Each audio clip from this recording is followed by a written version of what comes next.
Napakalaking balita po nito ngayon. Talagang pinag-uusapan siya or pinag-uusapan ay itong si John Amores, isa pong PBA player na sangkot sa pamamaril. Kung matatandaan niyo po, ito po yung binigyan ng letter na itong si Sara Duterte.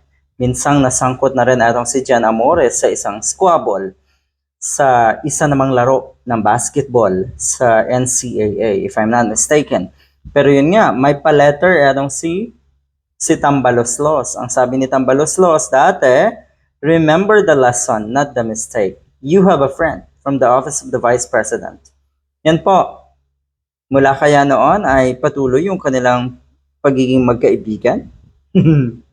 Siguro naisip na si Tambaloslos, in the same circle. Pwedeng isama sa circle nila, dahil kung matatandaan niyo po, napakadaling gawin din ni Sara Duterte ang pananampal naman sa sheriff diyan sa Davao City. So mukhang nakita niya or mukhang etong si Sara Duterte, nakita niya yung sarili niya sa ugali ng isang John Amores na ngayon ay sangkot nga sa pamamaril. Baka naman kasi sanay din sa pamamaril etong si Sara Duterte. Hindi kaya? Posible, pero tignan natin kung ano na ang development ng kasong ito. Una po, curious pa rin. Curious ang mga kababayan natin, ang mga netizens, kung sa pagkakataong ito ba ay magpapaabot din daw ng mensahe etong si Sara Duterte. At sasabihin din daw ba niya na you have a friend from the Office of the Vice President? Ganon din kaya ang sasabihin uli na itong si Sara Duterte? Diba? Matindi. Dahil nakikita mo yung pagkakahalin tulad siguro ng ugali na itong dalawang ito. Pero balikan natin yung pamamaril. Sumuko na naman daw itong isang ito. Yan.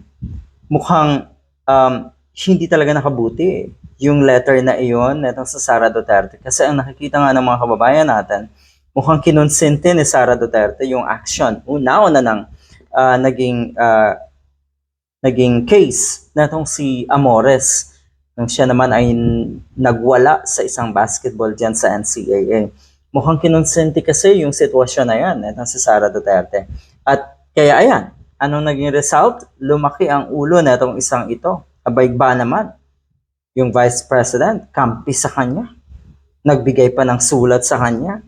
Pero yun nga, yung mga ganitong klaseng tao, isa lang yan yung akala mo talaga untouchable kayo.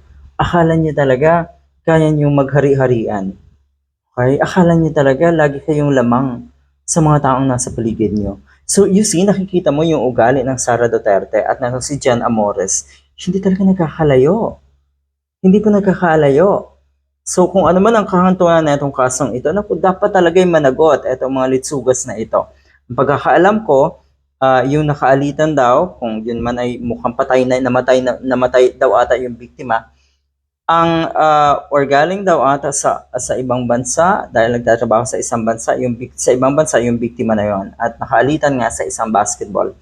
Kung makalat yung mga video na yan, pwede nating i-check. Pero ulitin ko lang bottom line dito, feeling entitled. Feeling siguro na si Amores ay naandyan sa likod niya ang mga katulad nga ni Sara Duterte. Baka meron din kasi itong mga connection na mga lokal na official dito sa lugar na ito. Kaya ganyan katapang, kaya ganyan kalakas ang loob, di ba? Anyway, dapat lang na makulong at parusahan yung mga katulad na ito para hindi na pang marisan ng mga kababayan natin. At unang-una, dapat na rin sigurong bigyan ng leksyon itong Vice President dahil marami na siyang nai-influensyahan na maging masama rin. Good luck.